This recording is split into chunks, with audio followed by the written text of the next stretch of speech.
आप सभी का स्वागत है हमारे चैनल नवेंदु क्लासेस हिंदी में। आज हम लोग बात करेंगे एक समान रूप से आवेशित अनंत विस्तारित समतल चादर के कारण किसी बिंदु पर विद्युतीय क्षेत्र के बारे में। यहाँ पर हमने एक अनंत विस्तारित समतल चादर लिया है जिस पर एक समान रूप से आवेश वितरित है। इस समतल चादर पे जो आवेश वितरित है उसका पृष्ठ आवेश घनत्व सिग्मा है। इस समतल चादर से स्मॉल आर दूरी के बिंदु P पर आज हम लोग को विद्युतीय क्षेत्र की तीव्रता निकालना है और वो भी तीव्रता हम लोग गाउस के सिद्धांत को अप्लाई करके निकालेंगे। तो देखिए, यह चूंकि चादर पे प्लस आवेश है इसलिए विद्युतीय क्षेत्र की तीव्रता की दिशा बाहर की ओर होगी। आप जानते हैं धन आवेश के कारण विद्युतीय क्षेत्र की तीव्रता बाहर की ओर होती है और ऋण आवेश के कारण अंदर की ओर। अब देखिए, यहाँ पे गाउस का सिद्धांत अप्लाई करके हम लोग को विद्युतीय क्षेत्र की तीव्रता निकालनी है। गाउस का सिद्धांत अप्लाई करने के लिए हमको गाउसियन तल चाहिए और वो गाउसियन तल जो होना चाहिए आवेश के वितरण से सिमेट्रिक होना चाहिए। ऐसे आवेशित समतल चादर के लिए हम जो गॉसियन तल लेंगे वो इस चादर के दोनों तरफ समान दूरी तक का या तो बेलनाकार गॉसियन तल लेंगे या घनाभाकार गॉसियन तल लेंगे। ऐसा मैं आपको गाउस के सिद्धांत वाले वीडियो में बता चुका हूं। तो देखिए, यहां पे हम लोग बेलनाकार गॉसियन तल लेंगे पी बिंदु से गुजरता हुआ और इस चादर के एक क्रॉस यानी आर पार गुजरता हुआ दोनों तरफ बराबर दूरी तक का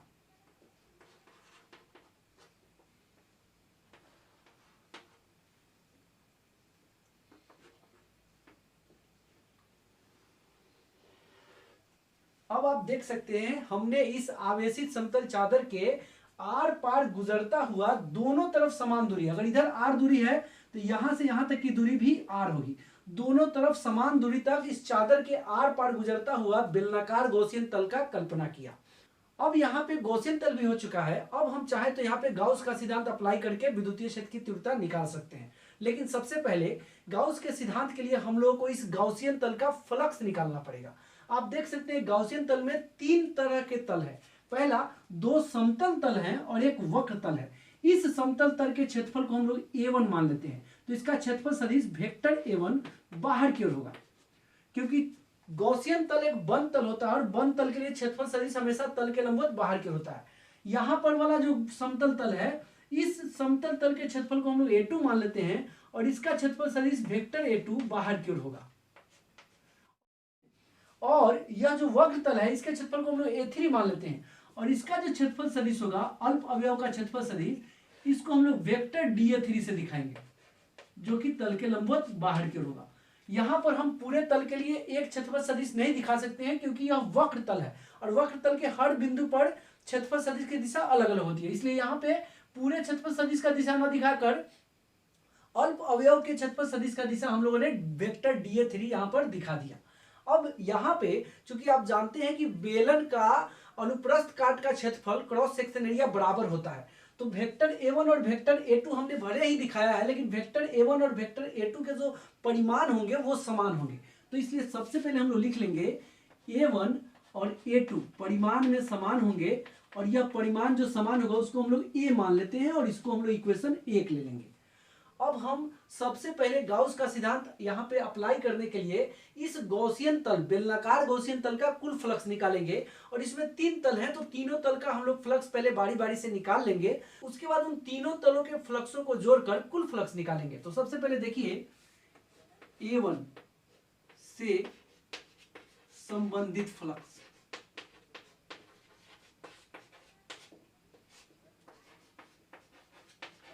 A1 से जो संबंधित फ्लक्स होगा उसको हम लोग मान लेंगे φ1 और φ1 बराबर हो जाएगा वेक्टर E डॉट A1। आप यहां पर देख सकते हैं कि अगर इधर r दूरी तक विद्युतीय क्षेत्र की तीव्रता E है तो इधर भी अगर हम बेलन r दूरी तक लिए हुए हैं तो यहां पर भी विद्युतीय क्षेत्र की तीव्रता कितनी हो जाएगी, वेक्टर E।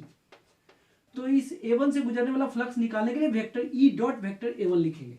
अब देखिए ये हो जाएगा E A1, देखिए दोनों एक ही दिशा में है तो दोनों के बीच का कोण 0 डिग्री, तो E A1 cos 0 डिग्री बराबर ये हो जाएगा E A1 और यहाँ पे A1 की जगह पे देखिए हम लोग क्या लिख सकते हैं, A1 की जगह पे A लिख सकते हैं। चलिए इसको हम लोगों ने मान लिया सेकेंड।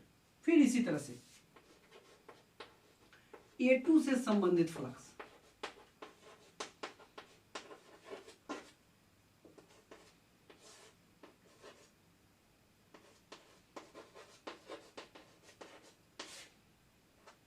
बराबर फाई टू, और ये हो जाएगा vector E dot vector A to.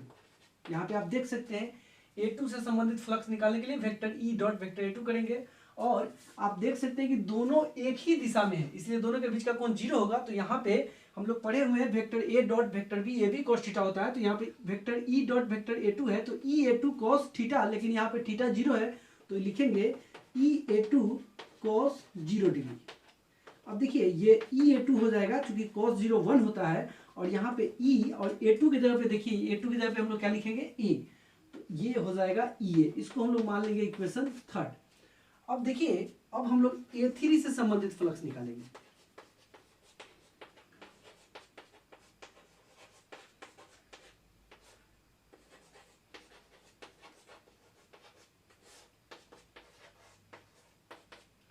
A3 से संबंधित फ्लक्स निकालने के लिए हम लोग क्या करेंगे कि d∅3 को इंटीग्रेशन करेंगे, क्योंकि A3 एक वक्र तल है और वक्र तल का फ्लक्स एक ही बार में डॉट प्रोडक्ट पूरे तल के लिए करके नहीं निकाल सकते हैं, वहां पे इंटीग्रेशन मेथड लेना पड़ेगा।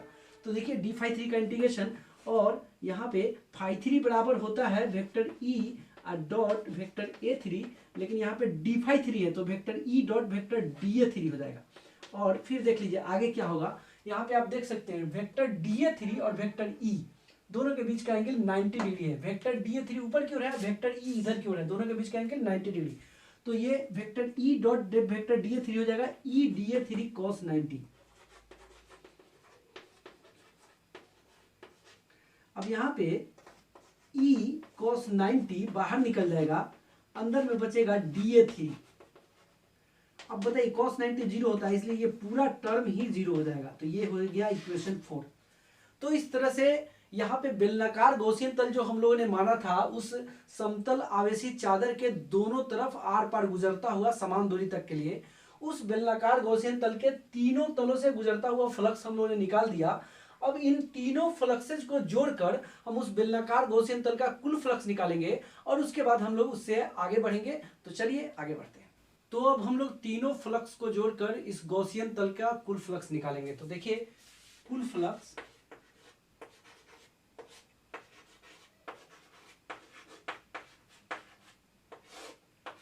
बराबर φ1 प्लस φ2 प्लस φ3। φ1 की जगह पे आया था EA, φ2 की जगह पर भी आया था EA, और φ3 जो है 0 आया था, तो ये टोटल हो जाएगा 2EA। इसको हम लोग मान लेंगे समीकरण 5।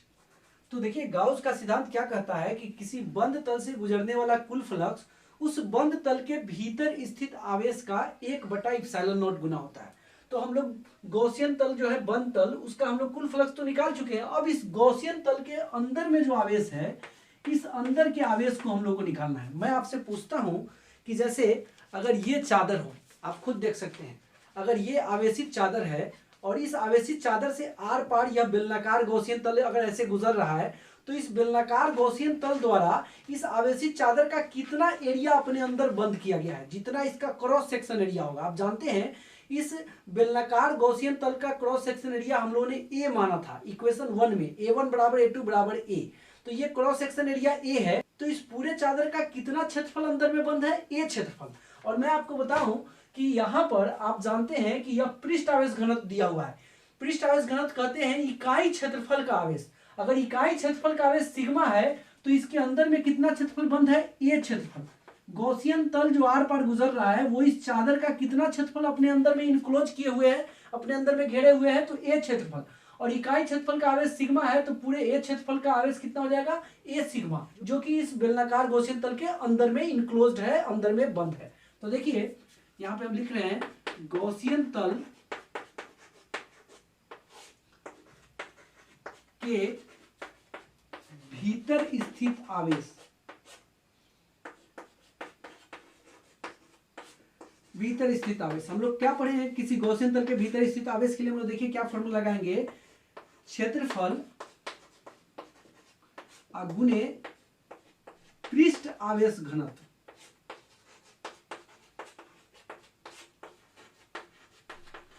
तो देखिए क्षेत्रफल कितना है जो कि अंदर में बंद है, ए, और पृष्ठ आवेश घनत्व कितना है, सिग्मा। तो ये इसके अंदर का आवेश कितना हो जाएगा, ए सिग्मा। इसको हम लोग मान लेंगे समीकरण 6। तो इस तरह से अब हम लोग पूरा तैयारी कर चुके हैं ताकि हम लोग गाउस का सिद्धांत अप्लाई कर सकें। तो देखिए गाउस के सिद्धांत के अनुसार हम लोग क्या लिखेंगे,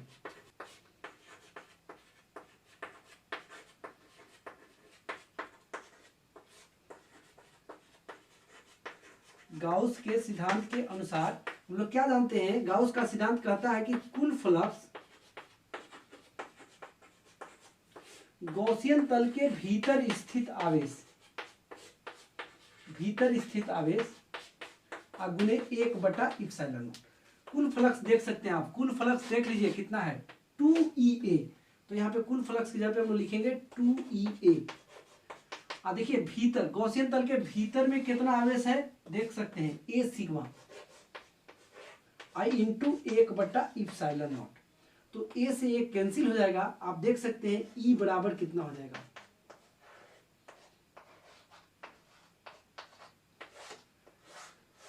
तो आज हम लोगों ने किसी अनंत विस्तारित एक समान रूप से आवेशित समतल चादर के कारण किसी बिंदु P पर विद्युतीय क्षेत्र का तीव्रता निकाल दिया, जिस बिंदु P की दूरी समतल चादर से स्मॉल r थी, तब जबकि इस फॉर्मूला में कहीं भी r का जिक्र नहीं है। इससे यह भी साबित हो गया किसी अनंत विस्तारित आवेशित समतल चादर के कारण जो विद्युतीय क्षेत्र की तीव्रता होती है वो किसी बिंदु की उस चादर से दूरी पर निर्भर नहीं करती है। चाहे आप r दूरी पर देखेंगे वहां भी σ/2ε0, आप r1 दूरी पर तीव्रता देखेंगे वहां भी σ/2ε0, उस चादर से 3 सेंटीमीटर दूरी पर देखेंगे तो σ/2ε0, 5 सेंटीमीटर दूरी पर देखेंगे तो σ/2ε0, यानी दूरी पर निर्भरता इस विद्युतीय क्षेत्र की तीव्रता की नहीं है। तो यह हो गया विद्युतीय क्षेत्र की तीव्रता। इसको हम लोग चाहेंगे तो सदिश रूप में भी लिख सकते हैं। आप देखिए E बराबर हम लोग को है σ/2ε0। अगर जिधर विद्युतीय क्षेत्र की तीव्रता है इधर के इकाई सदिश को हम लोग n मान लें तो देखिए हम लोग कैसे लिखेंगे, हम लोग पढ़े हैं किसी भी सदिश को वेक्टर फॉर्म में लिखने के लिए उसके परिमाण में इकाई सदिश से गुना करते हैं, ऐसा 11th में हम लोग पढ़े होंगे। तो देखिए वेक्टर E अब बराबर E के जगह पर देखिए क्या लिख सकते हैं, E के जगह पे σ/2ε0 I इंटू n। यह हो गया। साथ ही एक जानकारी मैं और आपको दे दूं कि अगर सिग्मा धनात्मक है विद्युतीय क्षेत्र की दिशा चादर से बाहर की ओर होगी, अगर सिग्मा ऋणात्मक होगा तो विद्युतीय क्षेत्र की दिशा चादर की तरफ होगी। उस बात को भी देखिए हम यहाँ पे साइड में लिख दे रहे हैं। यहाँ पे सिग्मा यदि पॉजिटिव हो तो ई जो है किधर होगा देख सकते हैं, वेक्टर ई बाहर की ओर, चादर से बाहर की ओर आउटवर्ड डायरेक्शन में। अगर सिग्मा ऋणात्मक है तो वेक्टर ई का दिशा किधर की ओर होगा, चादर की ओर, चादर की तरफ यानी चादर की ओर। लेकिन इसी बात को हम ऐसे भी लिख सकते हैं, सिग्मा जब 0 से बड़ा हो, 0 से बड़ा जो पॉजिटिव वैल्यू होता है उसको 0 से बड़ा, इसको बोल सकते हैं सिग्मा जब 0 से छोटा हो, ऐसा ही बोल सकते हैं। तो एक बार मैं आपको रिपीट कर दे रहा हूं, हम लोगों ने फाइनली यहाँ पे यही सीखा है कि किसी एक समान रूप से आवेशित अनंत विस्तारित समतल चादर के कारण किसी भी बिंदु पर विद्युतीय क्षेत्र की तीव्रता σ/2ε0 होता है। वेक्टर फॉर्म में लिखना हो तो σ/2ε0 इंटू n लिखेंगे, तथा अगर चादर का पृष्ठ आवेश घनत्व धनात्मक हो तो तीव्रता की दिशा चादर से बाहर की ओर होगी, और चादर का पृष्ठ आवेश घनत्व यदि ऋणात्मक हो तो तीव्रता की दिशा चादर की तरफ होगी। तो हमने यहाँ पे विद्युतीय क्षेत्र की तीव्रता निकाल दिया है आवेशित समतल चादर के कारण। अब हम लोग इससे जुड़ा हुआ 2 टिप्स पढ़ेंगे, तो चलिए इससे आगे बढ़ते हैं। अब देखिए हम बात करेंगे टिप नंबर 1 पे। यहाँ पे आप देख सकते हैं 2 आवेशित समतल समांतर चादर हैं, एक चादर 1 है और दूसरा चादर 2 है। चादर 1 का जो पृष्ठ आवेश घनत्व है वो σ1 है और चादर 2 का जो पृष्ठ आवेश घनत्व है वो σ2 है। यहाँ पे σ1 जो है σ2 से बड़ा है,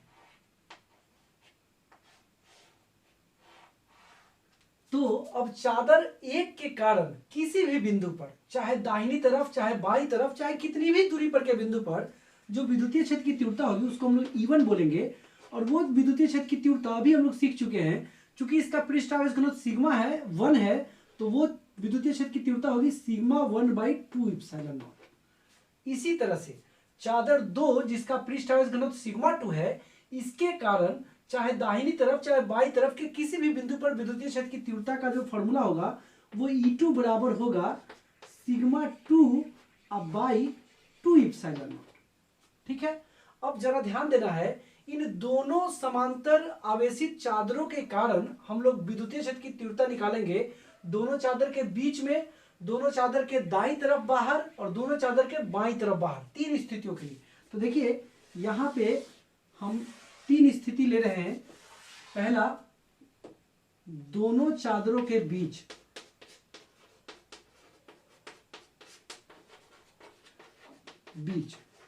और यहां पे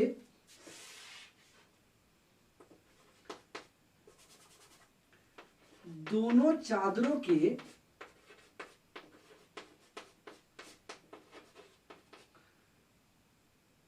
बाहर बाईं तरफ लेफ्ट साइड, और यहां पे दोनों चादरों के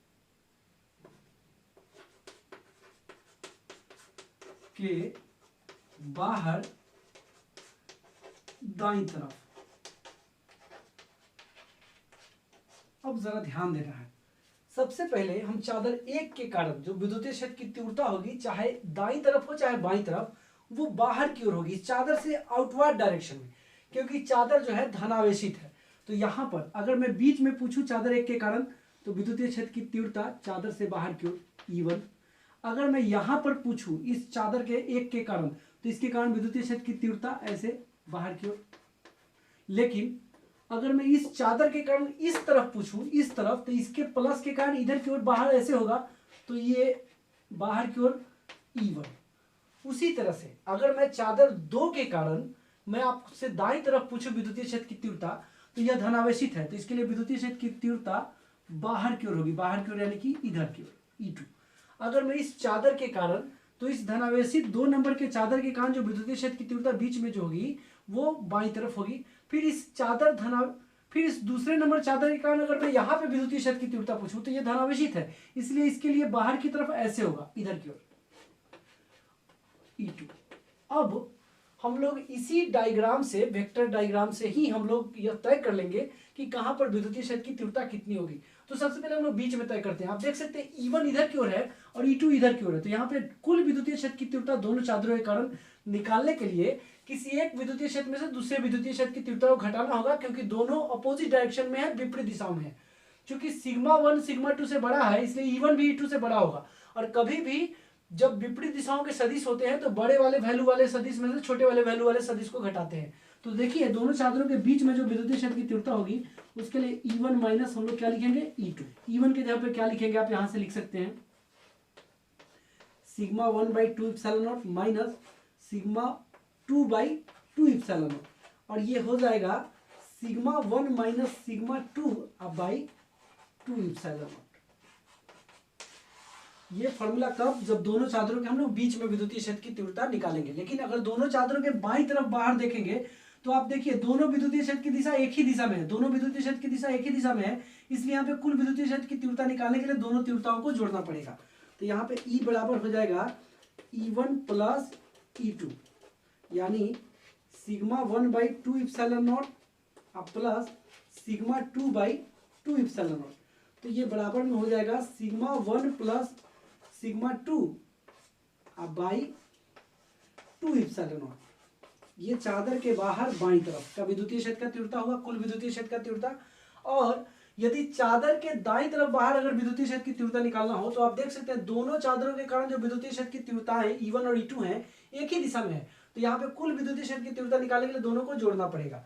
तो E बराबर हो जाएगा E1 प्लस E2, तो ये बराबर में σ1/2 epsilon naught plus σ2/2 epsilon naught. तो ये बराबर में हो जाएगा σ1 प्लस σ2/2 एप्सिलॉन नॉट। तो इस तरह से आप देख सकते हैं दोनों आवेशित चादरों के बीच में विद्युतीय क्षेत्र की तीव्रता और दोनों तरफ बाहर की तरफ विद्युतीय क्षेत्र की तीव्रता हमने निकाल दिया। बीच में विद्युतीय क्षेत्र की तीव्रता का सूत्र है σ1 माइनस σ2/2 एप्सिलॉन नॉट। बाईं तरफ विद्युतीय क्षेत्र की तीव्रता है, बाहर बाईं तरफ σ1 प्लस σ2/2 एप्सिलॉन नॉट, और दाईं तरफ जो है बाहर दाईं तरफ विद्युतीय क्षेत्र की तीव्रता σ1 प्लस σ2/2 एप्सिलॉन नॉट। लेकिन हमने जो विद्युतीय क्षेत्र की तीव्रता का जो फॉर्मूला लिखा है वो स्केलर फॉर्म में लिखा है, आप चाहे तो इसको वेक्टर फॉर्म में भी लिख सकते हैं। देखिए इस दिशा के इकाई सदिश को अगर हम एन कैप मान लेंगे तो इस दिशा का इकाई सदिश जो है माइनस एन कैप होगा। तो अगर सदिश रूप में हम लिखना चाह रहे हैं इसमें से किसी भी विद्युतीय क्षेत्र की तीव्रता को, तो केवल इकाई सदिश को इंट्रोड्यूस कर देना है। तो देखिए सबसे पहले हम लोग इसको लिखते हैं, यहाँ पे दाईं तरफ वाला आप देख सकते हैं दोनों विद्युतीय क्षेत्र की तीव्रता दाईं तरफ है, तो उसका टोटल जो विद्युतीय क्षेत्र की तीव्रता है वो भी दाईं तरफ है और उसके दिशा का इकाई सदिश कौन है, एन कैप। तो देखिए अगर इसको वेक्टर फॉर्म में लिखना चाहेंगे तो वेक्टर ई बराबर sigma 1 plus sigma 2 by 2 epsilon naught I into N cap. बस ये वेक्टर फॉर्म में हमने लिख दिया। अगर आप इसको वेक्टर फॉर्म में लिखना चाह रहे हैं तो आप देख सकते हैं E1 भी बाईं तरफ है, E2 भी बाईं तरफ है, इसका जो नेट विद्युतीय क्षेत्र की तीव्रता है E जो है वो भी बाईं तरफ होगा, इसलिए इसको अगर सदिश रूप में लिखना चाह रहे हैं तो इकाई सदिश आपको माइनस एन कैप से गुना करना पड़ेगा। तो देखिए अगर हम लोग वेक्टर ई लिखना चाह रहे हैं तो वैल्यू वही लिखेंगे sigma 1 plus sigma 2 by 2 epsilon not. अब माइनस एन कैप से गुना करेंगे तो एन कैप इधर लगा देंगे और माइनस पहले लगा देंगे, तो ये वेक्टर फॉर्म में हो गया। लेकिन जब आप बीच में विद्युतीय क्षेत्र की तीव्रता लिखे हैं तो याद कीजिए इसके लिए आपने E1 में से E2 को घटाया है। इट मींस इसका जो दिशा होगा E1 में से E2 घटा रहे हैं, E1 बड़ा है तो इन दोनों का जो रिजल्टेंट होगा परिणामी विद्युतीय क्षेत्र की तीव्रता होगी उसकी दिशा E1 की तरफ होगी और E1 किधर की ओर है, एन कैप की ओर, इसलिए यहां पर आपको सदिश रूप में लिखने के लिए एन कैप से गुना करना पड़ेगा। तो देखिए वेक्टर ई बराबर sigma 1 minus sigma 2 by 2 epsilon naught into N cap. तो ये भी सदिश रूप में हो गया। तो इस टिप में जो हम बताना चाह रहे थे वो हो चुका है। अब हम लोग इससे आगे बढ़ेंगे टिप नंबर 2 पे। चलिए आगे बढ़ते हैं। तो अब हम लोग बात करेंगे टिप नंबर 2 पे। यहाँ पे आप देख सकते हैं कि हमने दो आवेशित समतल चादर लिया है, 1 और 2। दोनों आवेशित समतल चादर एक दूसरे के समांतर हैं और दोनों पे जो आवेश है उसके लिए पृष्ठ आवेश घनत्व दोनों का समान है, इसका भी सिग्मा और इसका भी सिग्मा। तो आप देख सकते हैं चादर 1 के कारण जो विद्युतीय क्षेत्र की तीव्रता E1 होगी किसी भी तरफ के किसी भी पॉइंट पर, उसका फॉर्मूला होगा सिग्मा बटा 2 इप्सिलॉन नॉट। उसी तरह से चादर 2 के कारण जिसका पृष्ठावेश घनत्व सिग्मा है, इसके कारण किसी बिंदु पर विद्युतीय क्षेत्र की तीव्रता जो होगी E2, उसका फॉर्मूला हो जाएगा सिग्मा बटा 2 इप्सिलॉन नॉट। और चूंकि दोनों चादर धनावेशित है इसलिए यह विद्युतीय क्षेत्र की तीव्रता भी बाहर की ओर होगी और यह विद्युतीय क्षेत्र की तीव्रता भी चादर से बाहर की ओर, यानी चादर से आउटवर्ड डायरेक्शन में, चादर से अवे डायरेक्शन में। अब जरा ध्यान देना है कि इस वाले चादर के कारण जो विद्युतीय क्षेत्र की तीव्रता E1 है उसका दिशा यहां पे बाहर की ओर ऐसे हो जाएगा E1, यहां पर ऐसे हो जाएगा E1, लेकिन यहां पर इस चादर के कारण इधर बाहर की दिशा ऐसे होगी तो ये यहां पे ऐसे हो जाएगा E1। लेकिन इस वाले चादर 2 के कारण जो विद्युतीय क्षेत्र की तीव्रता है उसकी दिशा इस तरफ बाहर की ओर ऐसे होगी E2। यहां पे बीच में प्लस के कारण विद्युतीय क्षेत्र की तीव्रता की दिशा इधर होगी बाहर की ओर, इस चादर से बाहर आउटवर्ड डायरेक्शन में E2, और इसके कारण यहां पर ऐसे होगी E2। अब हम तीनों स्थितियों के लिए चादर के बीच में, चादरों के बाएं साइड में बाहर और चादरों के दाएं साइड में बाहर के लिए विद्युतीय क्षेत्र की तीव्रता निकाल रहे हैं। देखिएगा बीच में, बाहर दाएं तरफ और यहां पे बाहर बाईं तरफ, बाहर लेफ्ट और इधर बाहर राइट साइड में। अब जरा ध्यान दीजिए कि यहां पर विद्युतीय क्षेत्र की तीव्रता की दिशा दोनों एक दिशा में है, इसलिए यहां पे ऐड हो जाएगा, तीव्रता की दिशा E बराबर हो जाएगा E1 प्लस E2। तो ये हो जाएगा E1 और E2 का वैल्यू दोनों का समान है, सिग्मा बटा 2 इप्सिलॉन नॉट प्लस सिग्मा बटा 2 इप्सिलॉन नॉट। तो ये हो जाएगा 2 सिग्मा बटा 2 इप्सिलॉन नॉट, 2 कैंसिल हो जाएगा, ये हो जाएगा सिग्मा बाई इप्सिलॉन नॉट। उसी तरह से चादरों के दाईं तरफ आप देख सकते हैं बाहर E1 और E2 एक दिशा में है, तो यहाँ पे कुल विद्युतीय क्षेत्र की तीव्रता निकालेंगे लिए दोनों को ऐड करेंगे तो E बराबर, यहाँ का कुल विद्युतीय क्षेत्र की तीव्रता E बराबर हो जाएगा E1 plus E2 sigma by 2 epsilon naught plus sigma by 2 epsilon not और ये हो जाएगा 2 sigma by 2 epsilon not, 2 cancel हो जाएगा, ये हो जाएगा सिग्मा बाई इप्सिलॉन नॉट। लेकिन दोनों चादरों के बीच में आप देख सकते हैं दोनों के कारण जो विद्युतीय क्षेत्र की तीव्रता की दिशा है दोनों समान वैल्यू रखती है, लेकिन दोनों वो विपरीत दिशाओं में, इसलिए बीच में जो तीव्रता की दिशा हो जाएगी E1 माइनस E2 विपरीत दिशा में होने के कारण, और ये सिग्मा बाई 2 इप्सिलॉन नॉट अब minus sigma by 2 epsilon not, तो ये हो जाएगा 0। यानी दो आवेशित समतल चादर हो जिनके पृष्ठ आवेश घनत्व अगर समान हो तो उनके बीच में विद्युतीय क्षेत्र के तीव्रता का मान 0 होता है, उनके बाहर दाईं तरफ विद्युतीय क्षेत्र के तीव्रता का मान सिग्मा बाई इप्सिलॉन नॉट होता है, और उनके बाहर बाईं तरफ भी विद्युतीय क्षेत्र के तीव्रता का मान सिग्मा बटा इप्सिलॉन नॉट होता है। लेकिन इसी तरह का एक एग्जाम्पल हमने यहाँ पर भी लिया है। यहाँ पर भी दो समतल आवेशित चादर हैं जिनके पृष्ठ आवेश घनत्व समान है लेकिन प्रकृति में विपरीत है। एक का पृष्ठ आवेश घनत्व सिग्मा है और दूसरे का माइनस सिग्मा है, तब जबकि यहाँ पे दोनों का प्लस सिग्मा था। दोनों का पृष्ठ आवेश घनत्व वैल्यू में भी समान था और प्रकृति में भी समान था, लेकिन इस वाले स्थिति में एक दोनों का वैल्यू समान है लेकिन प्रकृति विपरीत है। तो देखिए एक नंबर चादर के कारण जो विद्युतीय क्षेत्र की तीव्रता होगी E1, उसको हम लोग लिखेंगे सिग्मा बाई 2 इप्सिलॉन नॉट। ये फॉर्मूला हम लोग सीख चुके हैं। उसी तरह से 2 नंबर के कारण लिखेंगे E2 और उसका भी वैल्यू जो होगा विद्युतीय क्षेत्र की तीव्रता का सिग्मा बटा इप्सिलॉन नॉट होगा। केवल अंतर क्या होगा, माइनस प्लस होने से विद्युतीय क्षेत्र के तीव्रता के वैल्यू में कोई अंतर नहीं आता है, उसके दिशा में अंतर आता है। अगर प्लस है पृष्ठ आवेश घनत्व तो तीव्रता की दिशा बाहर की ओर होगी, अगर माइनस है पृष्ठ आवेश घनत्व तो तीव्रता की दिशा अंदर की ओर होगी। यहाँ पे तीव्रता की दिशा E1 चादर से बाहर की ओर होगी कहीं भी, और E2 चादर के लिए तीव्रता की दिशा कहीं भी चादर की तरफ होगी, चादर के अंदर की ओर होगी, चादर की ओर होगी। तो अब इस 1 के कारण तीव्रता की दिशा कहीं भी बाहर, तो देखिए यहाँ पे हो जाएगा ऐसे E1 बाहर, यहाँ पे बाहर ऐसे होगा E1, लेकिन इस चादर के लिए इधर की तरफ बाहर ऐसे होगा। लेकिन अब E2 के कारण आप देख सकते हैं इसके कारण कहीं भी विद्युतीय क्षेत्र की तीव्रता की दिशा उस बिंदु से इस चादर की तरफ होगी, चादर के इनवार्ड होगी, चादर के टुवार्ड होगी। तो देखिए इसके कारण यहां पे कैसे होगी, अंदर की ओर। यहां पे माइनस के कारण देखिए यहां पे अंदर ऐसे होगा, इस माइनस के लिए यहां पे अंदर ऐसे होगा। अब देखिए इस स्थिति के लिए हम तीनों स्थिति का विद्युतीय क्षेत्र की तीव्रता निकालेंगे। यहाँ पे दोनों चादरों के बीच में, दोनों चादरों के बाहर राइट साइड में दाहिनी तरफ, और दोनों चादरों के बाहर लेफ्ट साइड में बाईं तरफ। तो बाईं तरफ आप देख सकते हैं E1 और E2 दोनों विपरीत दिशाओं में है।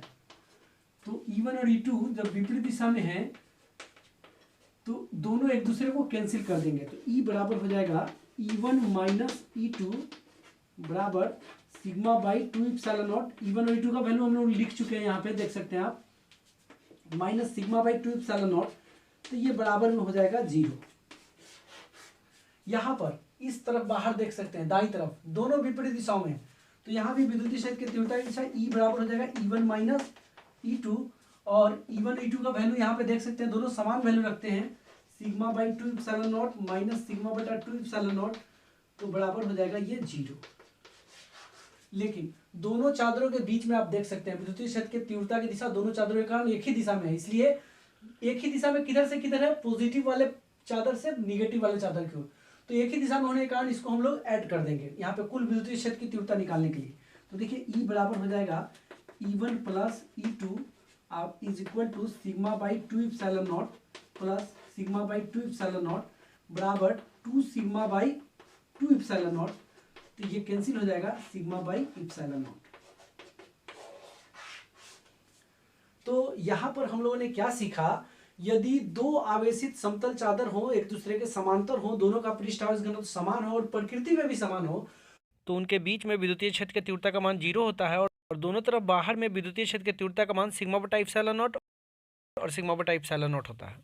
लेकिन लेकिन दोनों चादरों का पृष्ठावेश घनत्व समान परिमाण का हो और विपरीत प्रकृति का हो, वैसी स्थिति में दोनों चादरों के बाहर में विद्युतीय क्षेत्र के तीव्रता का वैल्यू मान 0 होता है, लेकिन दोनों चादरों के बीच में जो विद्युतीय क्षेत्र की तीव्रता का मान होता है वो सिग्मा बटा एप्सिलॉन नॉट होता है, जिसकी दिशा प्लस वाले चादर से माइनस वाले चादर की ओर होती है।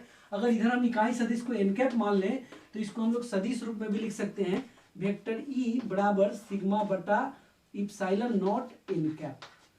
तो एक चीज मैं आपको बता दूं, ऐसे चादर कहीं भी समरूप विद्युतीय क्षेत्र पैदा करने के लिए भी यूज किए जाते हैं, क्योंकि अगर आप कहीं पर भी अगर एक बिंदु आवेश है Q, तो इसके कारण जो विद्युतीय क्षेत्र होता है वो समरूप न उत्पन्न होकर असमरूप उत्पन्न होता है, इस तरह का। यहाँ पे स्ट्रॉन्ग है, जैसे जैसे दूर जाएंगे विद्युतीय क्षेत्र का मान कमजोर होने लगेगा।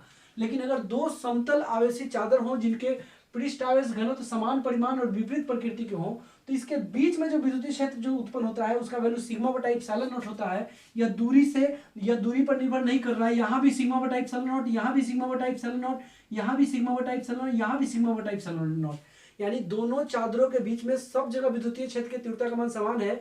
यानी एक समरूप विद्युतीय क्षेत्र उत्पन्न करने के लिए भी समान परिमाण और विपरीत प्रकृति के पृष्ठ आवेश घनत्व रखने वाले समतल आवेशी चादरों का प्रयोग किया जाता है। तो यह कुछ टिप्स था इस टॉपिक से जुड़ा हुआ, मैंने इसलिए बताया तुलनात्मक रूप से कि ताकि आपको ऐसा कुछ भी मिले तो कहीं भी कोई कंफ्यूजन नहीं हो। तो चलिए आज के वीडियो में इतना ही। वीडियो अच्छा लगा है तो लाइक शेयर कमेंट जरूर कीजिए, और पहली बार चैनल पे हैं तो चैनल को सब्सक्राइब करके ऑल नोटिफिकेशन को ऑन कीजिए ताकि इस तरह का वीडियो आपको मिलता रहे। फिर मिलेंगे अगले वीडियो में किसी नई जानकारी के साथ।